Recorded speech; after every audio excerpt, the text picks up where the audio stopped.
SABC News presentation.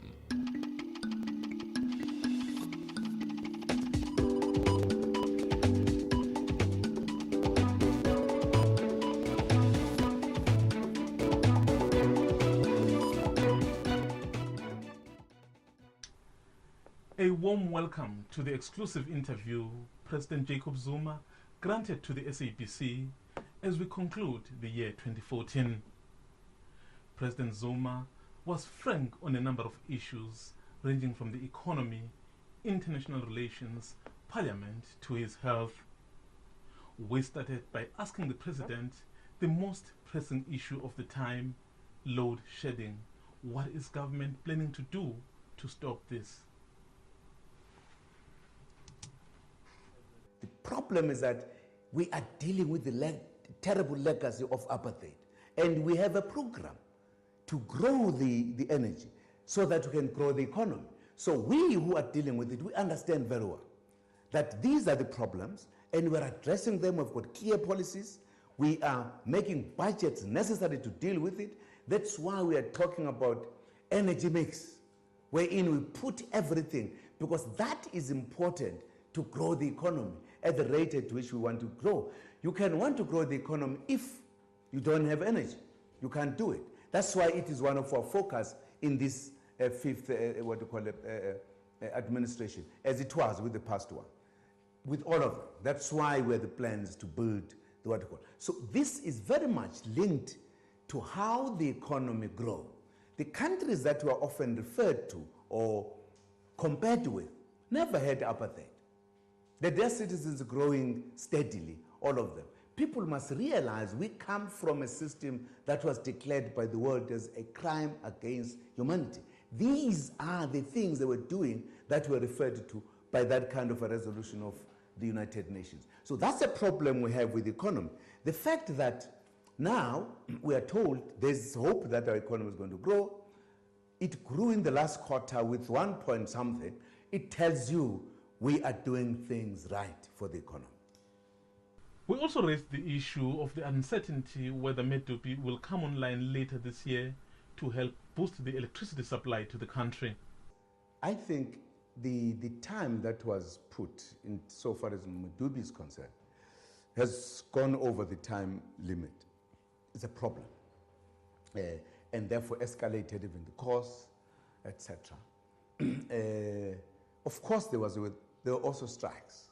We need to look at energy in a big way and pull all of it together, renewable, whatever, nuclear, whatever. So in a sense, we think we are getting there. And there's government plan. We thought by this time we'll come right, but certain things did not go right. We could have done better, for an example, with even other old, which were mothballed, power stations. For an example, if you take the time frames of Medupi, Gusile, and of course Ingola, which had an accident that also delayed it, we would have, by this time, we would have been in a better kind of position. But something went wrong, and I think we are fixing that as government. We are very much aware of this. The Medupi must come online at the time that has been put, at least some of the units, and then we continue from there. Government is also focusing its attention on troubled parastatals like Eskom, Post Office, and SAA. The fact that we have had these institutions, I'm sure you know SAA long before, for an example, I became the president, we had problems. People came, we imported to come and turn it around. They couldn't.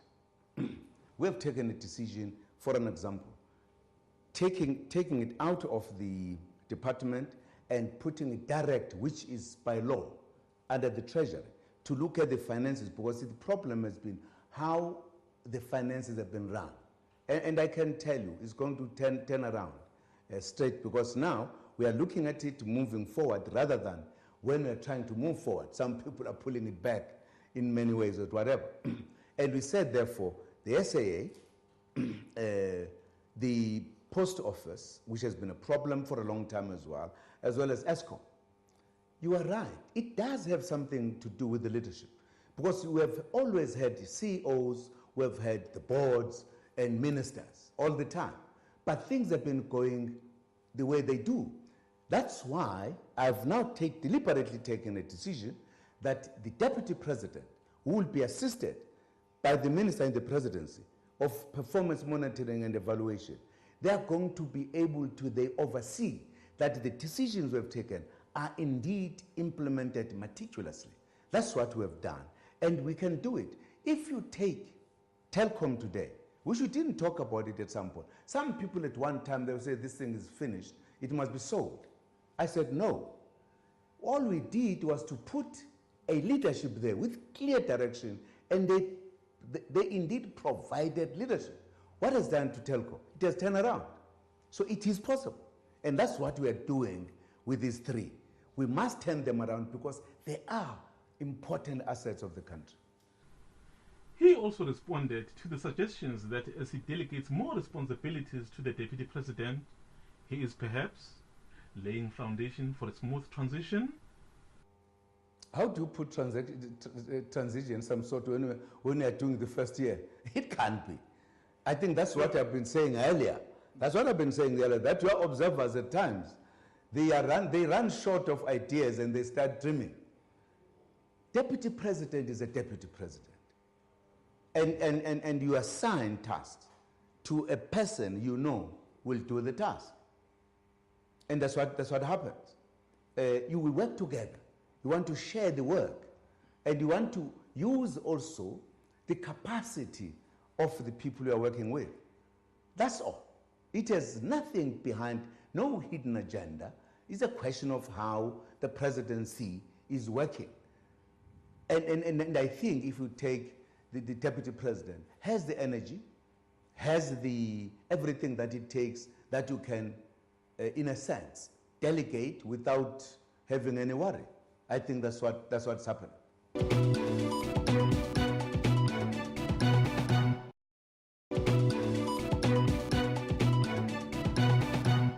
The president also shared his views on the current state of the Fifth Democratic Parliament.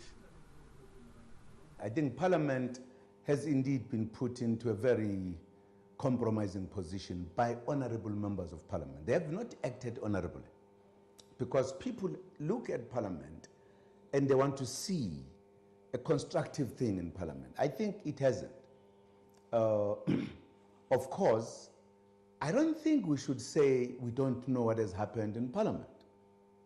I think there are parties that emerged who actually said it before Parliament.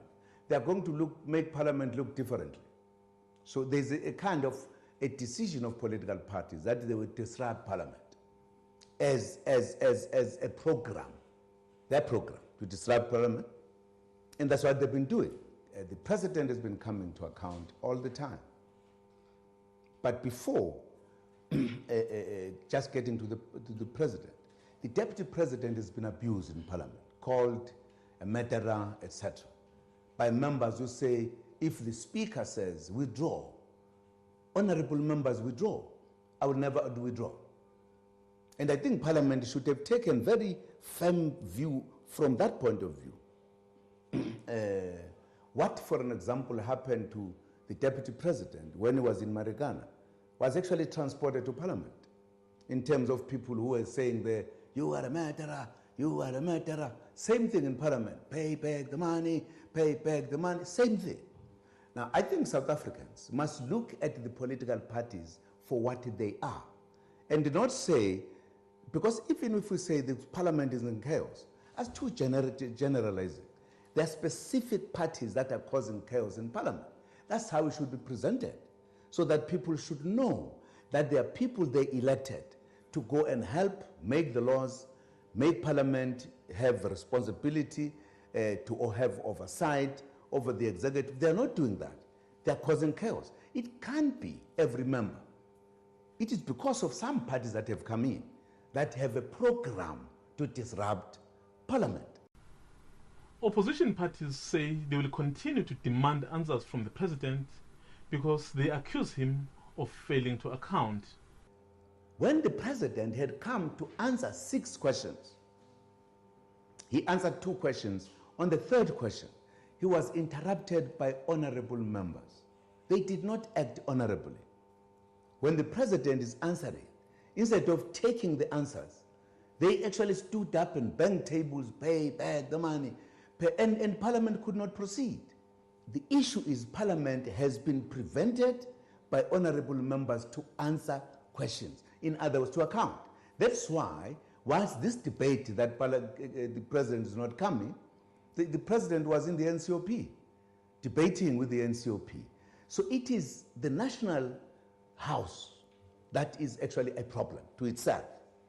And I think parties are pronouncing that they are going to continue because it is a program of specific parties. Now, the parties that have been sitting in Parliament for a long time, without knowing, they fell into the trap where they became part of that program. So that is what has happened in Parliament. And political parties have to be clear, what is it that what do they want to do? Are they carrying out programs of other parties who came, who actually campaigned on a ticket that we are going to make that Parliament not to be the same again? It's a clear program, they said it, and they are saying it up to this day. On the threats that the state of the nation of 2015 will be disrupted, the president said, not under his watch. I don't think that will happen. We have a country here, we have authority here. We've got to do the governing of the country. There are no people who are not going to be allowed to disrupt Parliament so that the work of the nations come to a stop. That's not going to be allowed. It can't happen. Otherwise, there will be chaos in this country. I mean, it's worse than dictators. It's just causing chaos. I don't think the country will allow that. It can't be. In short, they are saying, as you were saying, you are avoiding the questions. No, I'm not avoiding the question. I will never avoid any question. I don't think they understand the process. Yeah. They're just living in their own world. There's only one, there are 3 reports that have been done on Kandla. There's not a single one that found anything wrong that the president done. Of all the reports, including the report of the public protector, nothing.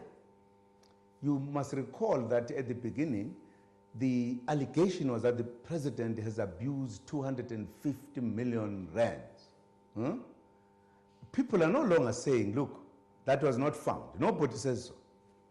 You guys are not saying it, and you were saying it at the time. You should have said 3 reports, have not. I think some other people that I don't know, people are dealing with them. The reality is that the president did absolutely nothing wrong in the Nkandla. 3 reports have not found anything. And it's the first incident to be investigated by 3 agencies. Because people were hoping we'll find something. Nothing.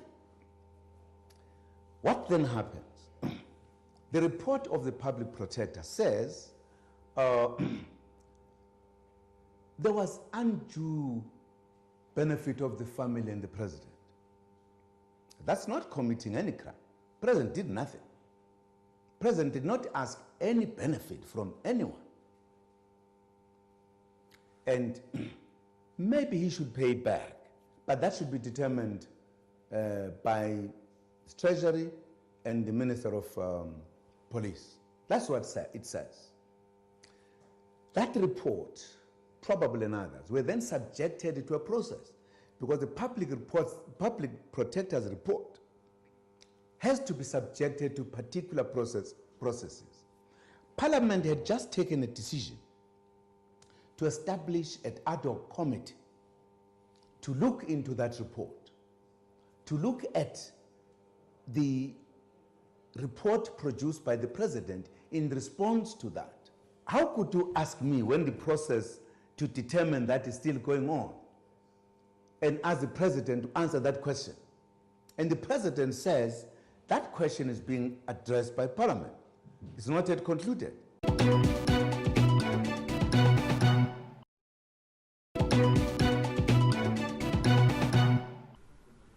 South Africa has been at the forefront of trying to get trade embargo against Cuba lifted. The latest developments by President Obama and President Castro was well received by South Africa. I would like really to congratulate both sides. This kind of standoff between Cuba and United States was not a good one.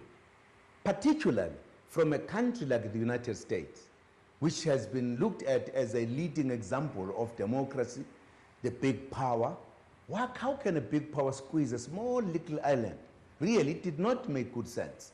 Fact that they've taken these decisions, I think they've done a good thing for the world generally, to say we need to normalize relations, to have good relations. And I'm happy that the response from Cuba is also very encouraging. This is what we've been calling for all the time. The SADC's role in trying to mediate in Lesotho was also noted. We as South Africa, we are the only neighbor of Lesotho. And therefore, what happens in Lesotho is something that affects us very directly.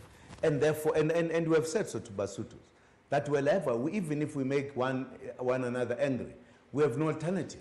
Two of us as neighbors have got to work together. I think this time around, it has gone very well. We would like to congratulate the leadership in Lesotho. We'd like to congratulate His Majesty, King Lesia III. I think they've worked very well with SADC, with the organ, to ensure that we resolve the issues. We'll now be having elections, and I'm sure after election, the situation will be normal.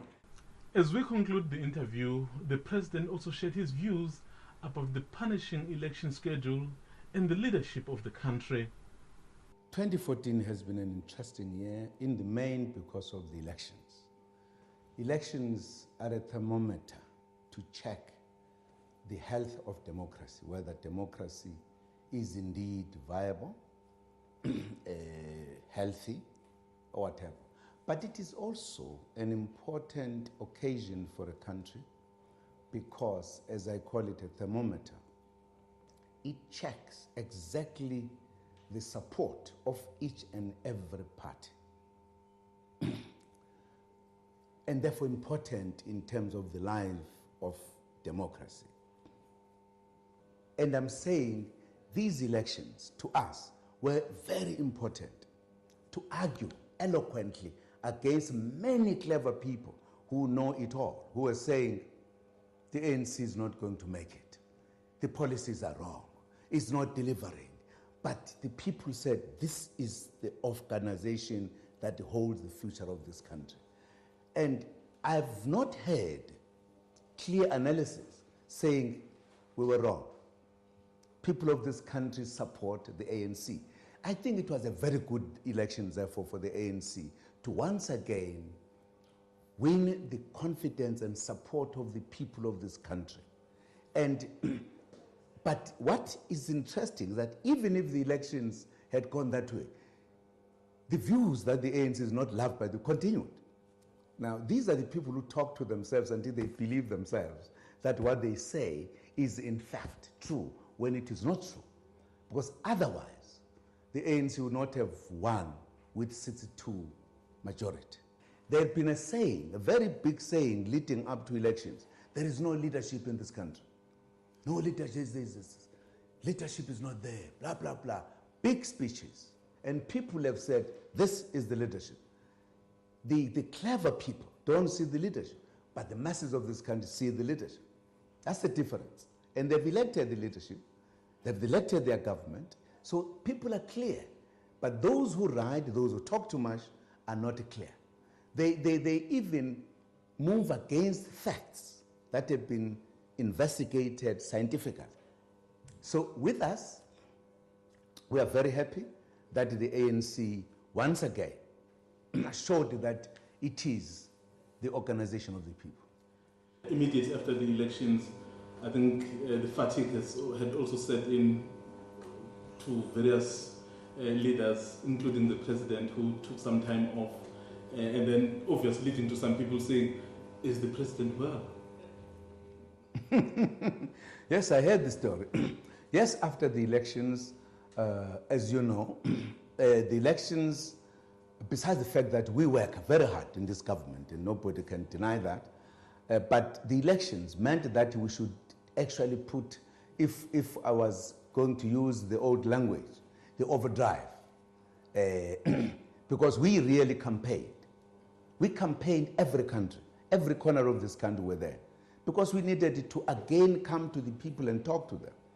And I think because of the work that we've been doing, as well as that we did at the time, I think we did overstretch ourselves. And I think there was fatigue thereafter. And I think the doctors did say, worked very well. We have not rested since 2005.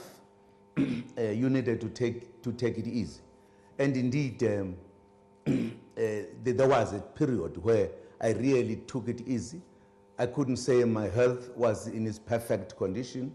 I mean, I'm in perfect condition now, but at that time, one could feel the strain of elections. There were many things that we have got to deal with, particularly if you're a head of state, appointment of the executive, and many other things. So yes, that was the case, because we've been doing many things to ensure that we take the country forward. So yes, that was the issue. Thanks for watching. This is how we end the interview. I'm Zwandi Lembeje. Till next time, goodbye.